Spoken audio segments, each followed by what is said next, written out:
একটি সম্ভ্রান্ত পরিবারের চাকরিওয়ালা ছেলে আমি। আমার এক ভাই আর বাবা মা, এই নিয়েই আমাদের পরিবার। কাজের সূত্রে গ্রাম থেকে শহরে চলে আসতে হয় আমার। আর তারপরেই বাবা মায়ের পছন্দে বিয়ে হয় আমার পল্লবীর সাথে। প্রথম দেখাতেই ওর প্রেমে পড়ে গেছিলাম আমি। যদিও বিয়েটা আমাদের অ্যারেঞ্জ ম্যারেজেই হয়, তবুও ওকে যেন বেশি ভালোবেসে ফেলেছিলাম বিয়ের কয়েক মাস আগে থেকে। আর পল্লবীও ওর নিজের স্বতঃস্ফূর্ত ভালোবাসা দিয়ে আমাদের দাম্পত্য জীবনকে যেন সুমধুর করে তুলেছিল। আমার চাকরিটা হয়েছিল কলকাতা থেকে একটু দূরে, আর সেখানেই সৌভাগ্যবশত আমার বাবার এক দূর সম্পর্কের দাদার ভিটে বাড়ি ওখানেই ছিল। আমার ওই দূর সম্পর্কের কাকা বিয়ে করেননি।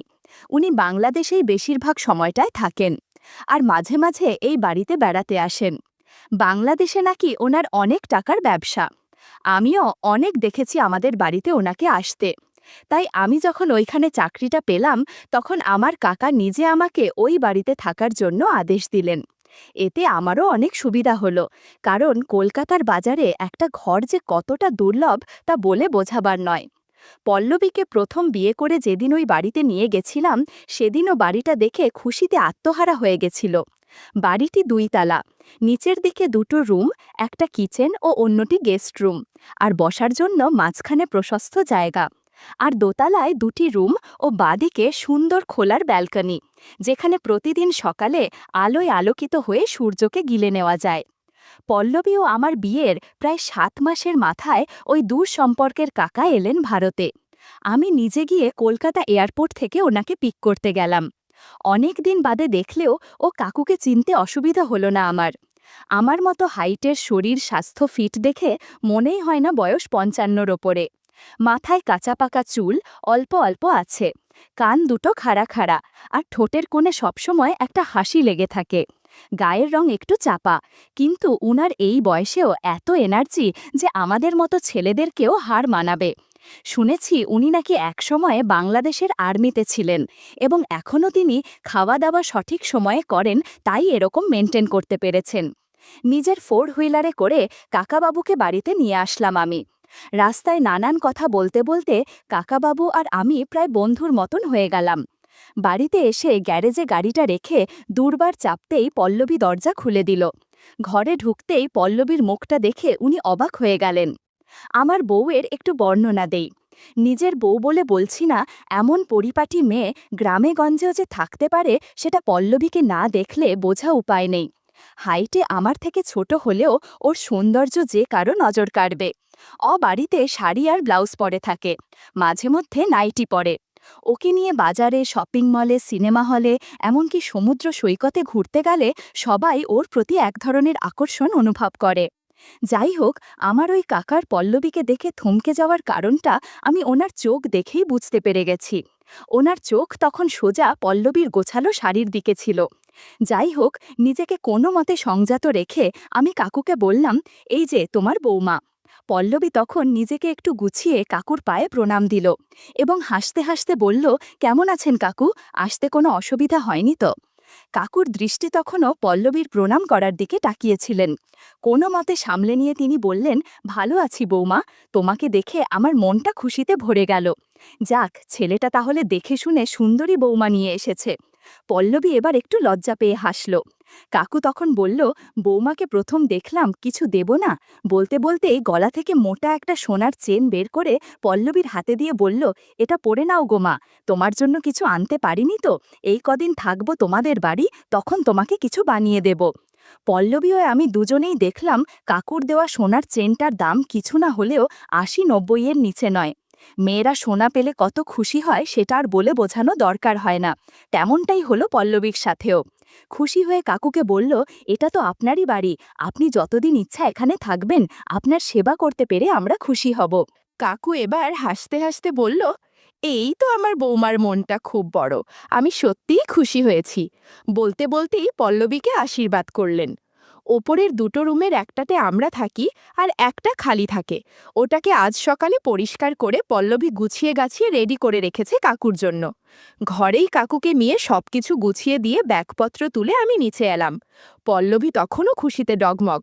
নিচে এসে দেখি চেনটাও গলায় পরে নিয়েছে। আমিও খুব খুশি হলাম একা জেনে যে কাকু ওনার বৌমাকে পছন্দ করেছে। কাল রাতে গ্রামের বাড়িতে বাবা মার সাথে কথা বলতেই ওনারা বলেছিল কাকুকে যদি খুশি করা যায় তবে সেটা আমাদের পক্ষে লাভজনক হবে। এমনিতেই এখন কাকুর আগে পিছে কেউ নেই। কাকুর এত বড় সম্পত্তি, তার ওপর ভারতীয় না কেউ, বলতে শুধুমাত্র আমরা। তাই এবার যদি আমরা ওনাকে খুশি করতে পারি তবে হয়তো এই কলকাতার বাজারে এই জমির সহ বাড়িটা আমাদের নামে লিখে দিতে পারে। আর সোনা দানা টাকা পয়সা তো রয়েছেই। এই কথাটাই কালকে আমার বাবা মা ৫ থেকে ১০ বার আমার আর পল্লবীর কানের ভিতর ঢুকিয়ে ঢুকিয়ে বলেছে। যে করেই হোক কাকুকে কোনো মতে পটিয়ে খুশি রাখতে হবে। রাতের খাবার খাওয়ার পর কাকু আমাকে ওনার ঘরে ডাকলেন। আমি যেতেই একটা প্রশ্ন করলেন, তোদের ঘরে কি কোনো কাজের লোক নেই? আমি বললাম, না, আমাদের ঘরের কাজ পল্লবী সামলায়, আর এটুকু মাইনেতে এই কলকাতা বাজারে কাজের লোক রাখা অসম্ভব ব্যাপার।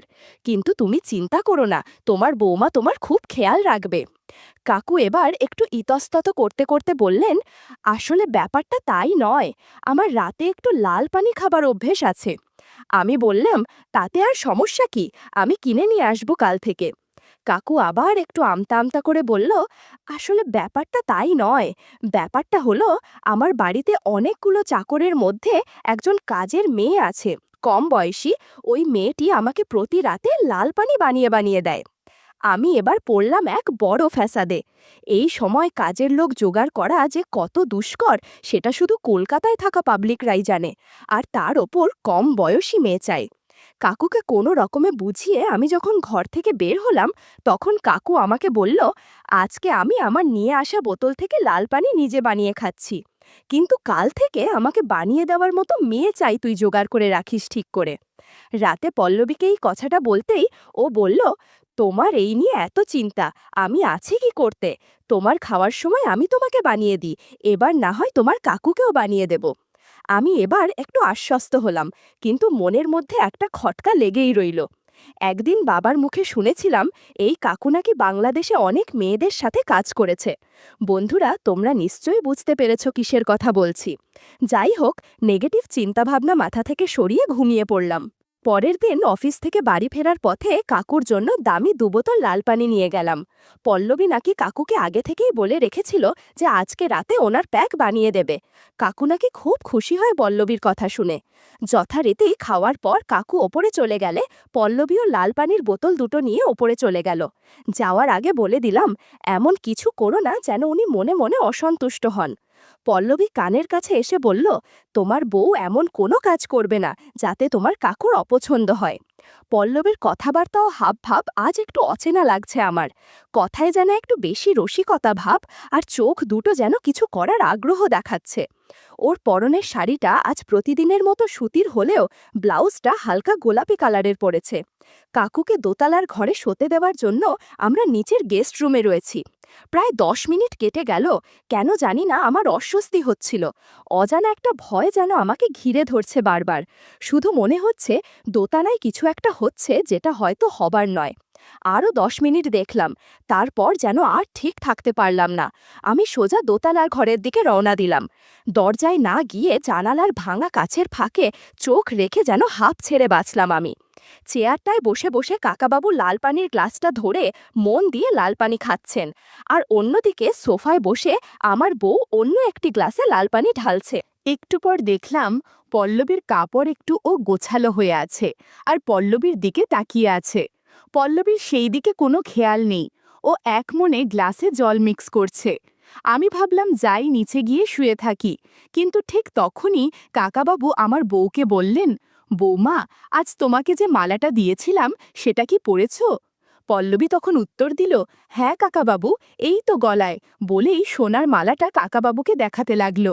কাকু তখন বলল, বৌমা, তোমাকে মালাটা সত্যি খুব মানিয়েছে, কিন্তু তোমার হাতটা খালি, এদিকে আসো তো, তোমাকে এই আংটিটা দিয়ে দিই। বলেই নিজের ডান হাতের আঙুলে থাকা সোনার আংটিটা খুলে হাতে নিল। পল্লবী তখন দৌড়ে গিয়ে কাকাবাবুর সামনে এসে দাঁড়ালো। কাকা তখন হাতে থাকা মোটা সোনার আংটিটাকে পল্লবীর আঙুলে ঢুকিয়ে দিয়ে বলল, বাহ বাহ, খুব সুন্দর মানিয়েছে তোমার হাতে। পল্লবী তখন সোনার আংটি পাওয়ার আনন্দে খুশিতে আত্মহারা হয়ে কাকাবাবুকে বলল, থ্যাংক ইউ সো মাচ। কাকাবাবু এবার একটু আবেগের বসেই বললেন, থ্যাংক ইউ বললে হবে না, এইভাবে আমার কাছে বসে লাল পানির প্যাক বানিয়ে দিতে হবে তোমাকে, পারবে তো বৌমা? মাথা নেড়ে সম্মতি জানিয়ে হাত বাড়িয়ে অন্য গ্লাসটি কাকাবাবুর হাতে দিয়ে বলল, ঠিক আছে, আমি এখানে বসছি। ওই প্যাকটা শেষ করে কাকা বললেন, তোমার কোমরের সাইজ কত? পল্লবী প্রতিউত্তরে বলল, কেন কোমরের সাইজ দিয়ে কি হবে শুনি? কাকাবাবু বললেন, ভাবছি কালকে তোমার জন্য একটা সোনার কোমর বন্ধনী বানিয়ে আনবো, কেমন হবে বলো তো? পল্লবী বলল, আমার কোমরের জন্য কোমর বন্ধনী আনবে? কাকু বলল, হ্যাঁ, কিন্তু সেই জন্য তো তোমার কোমরের মাপ জানতে হবে। আমার বউ তখন বলল, কিভাবে মাপবেন, ফিতে তো নেই আমার বাড়ি।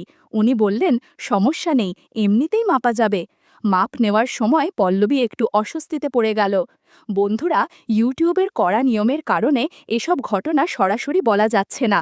তোমরা কমেন্টে দেয়া লিংক থেকে আমার ওয়েবসাইট ভিজিট করো, সেখানে একদম মনের মতো গল্প দেয়া আছে, যেগুলো ইউটিউবে পাওয়া যায় না। আমি ঠিক করলাম ওদেরকে বিচতে দেওয়া যাবে না যে আমি ওদের দুজনকে দেখেছি, তাই আমি প্রথমে সিঁড়ি দিয়ে নিচে নেমে এলাম। তারপর আবার নিচ থেকে আমার বউ পল্লবীকে জোরে জোরে ডাকতে লাগলাম, পল্লবী, পল্লবী, কোথায় তুমি? তোমার কি হয়েছে কাজ? এটা বলতে বলতে সিঁড়িতে আওয়াজ করতে করতে ওদের ঘরে ঢুকে গেলাম। ঘরে ঢুকে পল্লবী নিজেকে গুছিয়ে কাকাবাবুর পাশে সোফায় বসে আছে। আমাকে দেখে একটা দোষমুখর ভাবে বলল, চলো, কাকাবাবুর খাওয়া হয়ে গেছে, উনি এখন ঘুমাবেন। কাকাবাবু আমার দিকে এবার একটু রাগাতো চোখে তাকিয়ে বলল, হ্যাঁ, আজ আমার খাওয়া হয়ে গেছে। আমি আর কিছু না বলে পল্লবীকে নিয়ে নিচে রুমে চলে আসলাম। ঘরে ঢুকতেই ও ওই ঘরে হওয়া প্রত্যেকটা ঘটনা পুঙ্খানুপুঙ্খভাবে আমাকে বলে দিল, কাকবাবু কি কি করেছে। আমি একদিকে আশ্বস্ত হলাম যে আর যাই হোক, বউ আমার একদম লয়াল। ও আমাকে ভয়ে ভয়ে কথাগুলো বলতে বলতে প্রায় কেঁদে দিচ্ছিল। আমি ওকে সান্ত্বনা দিয়ে বললাম, ঠিক আছে, আমি বুঝতে পেরেছি, তুমি যেটা করেছ সেটা আমার আর তোমার ভবিষ্যতের ভালোর জন্যই করেছ। পরদিন সকালবেলা আমি অফিস যাবার সময় কাকাবাবু এসে বলল, বৌমাকে বলিস তো আজ আমার পা দুটো একটু মালিশ করে দিতে হবে। বাংলাদেশে আমার ওই কাজের মেয়েটি এসব কাজ করে দেয়। বৌমার যদি অসুবিধা না হয় তবে আমাকে মালিশ করে দিতে বলিস তুই। আমি কাকাবাবুকে বললাম, এতে আর অসুবিধার কি আছে, তুমি নিশ্চিত থেকো, ও তোমাকে তেল মালিশ করে দেবে। নিজের মন থেকে না চাইতেও আমার এ কথাগুলি বলতে হলো। আমি জানি আজ বাড়িতে আমি নেই, দুপুরবেলায়, আর সেই ফাঁকে আমার বউ পল্লবী যদি উনার ঘরে গিয়ে তেল মালিশ করতে বসে তবে নির্ঘাত আজও কিছু একটা হবে। পল্লবীকে কথা বলতেই ও বুঝতে পারল আজ একা বাড়িতে কাকাবাবু ওকে দিয়ে কাজ করাবে। আমি অফিসে চলে আসার প্রায় ২০ মিনিট পর কাকা ডাক দিল আমার বউকে। পল্লবী বুঝতে পারল মালিশ করার জন্য ডাকছে। পল্লবী আজও একটি সুতির শাড়ি ও হাতাকাটা ব্লাউজ পরেছিল। আমি মনে মনে জানতাম কাকু আজও ওর দিকে তাকিয়ে থাকবে। পল্লবী তখন সেই একই অবস্থায় দোতলায় কাকুর ঘরে গিয়ে দেখল কাকু হেলান দিয়ে বসে আছেন, পাশে আছে একটি বাংলাদেশের আয়ুর্বেদিক তেলের শিশি। কাকু তখন পল্লবীকে বলল, আমি এসে তোমাকে অনেক জ্বালাচ্ছি তাই না? পল্লবী এবার একটু হেসে উত্তর দিল, আরে না না, এটা আবার জ্বালানো হলো নাকি, এটা তো আমার কর্তব্য আপনাকে খুশি রাখার জন্য। কাকাবাবু এবার একটু গম্ভীর হয়ে বলল, কালকে রাতের মতো তুমি তুমি করেই বলো, আপনি ডাক শুনতে ভালো লাগছে না। পল্লবী বলল, ঠিক আছে, তবে তুমি করেই বলছি। এবার পল্লবী কাকাবাবুর পা মালিশ করতে লাগল। এর মাঝে পল্লবীর কাপড় একটু অগোছালো হয়ে গেল। কাকাবাবু বলল, বৌমা, আর তোমাকে মালিশ করতে হবে না, তুমি এবার উঠে আমার কাছে বস। পল্লবী উঠে কাকুর পাশে খাটে বসে পড়ল। কাকু বলল, বৌমা, সত্যি তুমি খুব ভালো মনের মেয়ে, তোমাকে নিজের ভেবে একটা কথা বলবো, রাগ করবে না তো? পল্লবীর বুঝতে পারল পরবর্তী কথাটা কি হতে পারে। পল্লবীর গলা শুকিয়ে গেল, তবুও সেই অবস্থায় বলল, বলুন কাকাবাবু। কাকু বলল, কালকে মাপটা আমি ঠিকমতো নিতে পারিনি, আজ আমি বিকালে বাজারে সোনার দোকানে যাব, তাই আমি মাপটা সঠিকভাবে নিতে চাই, আর আজ দিনের আলোতে সেটা ভালো হবে। পল্লবী কোনো রকম বাধা না দিয়ে বলল, ঠিক আছে কাকু, আপনি মাপ নিন। কাকু তখন বলল, আজ কিন্তু ছেলে বাড়িতে নেই, তাই আজকে মাপ নিতে সমস্যা হবে না। ফাঁকা বাড়িতে দুজন অনেক সময় কাটালো। কাকাবাবুও সোনার চেন বানানোর মাপ নিল। এছাড়া কিছু ঘটনাও ঘটে গেল। বন্ধুরা, ইউটিউবের কড়া নিয়মের কারণে এসব ঘটনা সরাসরি বলা যাচ্ছে না। তোমরা কমেন্টে দেয়া লিঙ্ক থেকে আমার ওয়েবসাইট ভিজিট করো। সেখানে একদম মনের মতো গল্প দেয়া আছে, যেগুলো ইউটিউবে পাওয়া যায় না। সময়ের সাথে সাথে আমার বউ আর আমার দূরত্ব বাড়তে থাকে। সোনার অলংকার আর টাকার লোভে আমার বউ প্রায় সময়ই কাকাবাবুকে মালিশ করতে যেত। সব কিছু জানা সত্ত্বেও আমিও কিছু বলতাম না।